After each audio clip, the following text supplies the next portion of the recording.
Yeah, so I became a worship leader probably reluctantly when I was 14 or 15. Me and some buddies were jamming in the church after a barbecue that was happening outside, and so a guy hops on drums, keys, whatever.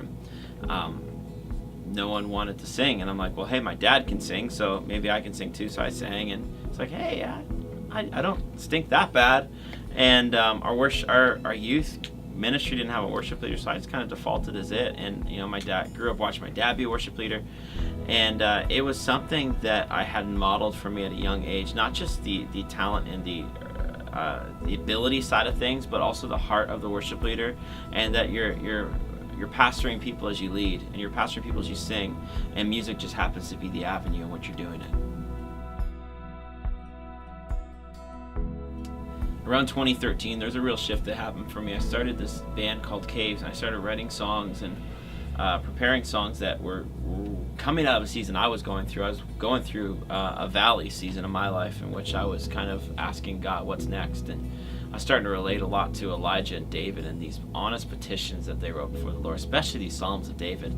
And I began focusing more on being a psalmist and trying to speak to people's situations rather than just write congregational music. And this band Caves started out of that journey.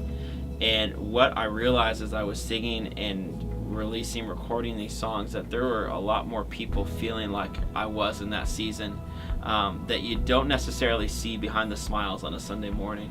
And it was just amazing to see how God took a season that was painful and tough for me and used it to lift up other people. The song Reckless Love, there's very few times a song catches you that you have it playing in another room and you run to the room to find out what that song is. I remember so clearly, I was in a hotel room and I had my computer on this Bethel live stream, and I had just gotten out of the shower, and I'm like, what is this song?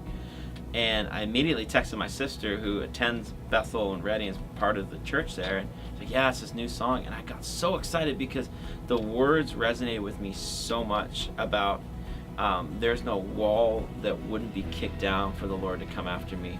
And I realized that though we think we may be running from the Lord, He's always got His eyes on us, and He's always pursuing us. And for me, I resonated with this song at such a deep level, and it was a song that is actually going to be the only cover song that we're going to put on our new album. It's going to be coming out, and it's just a song that I know is spoken to me, and I believe it's going to speak to you as well.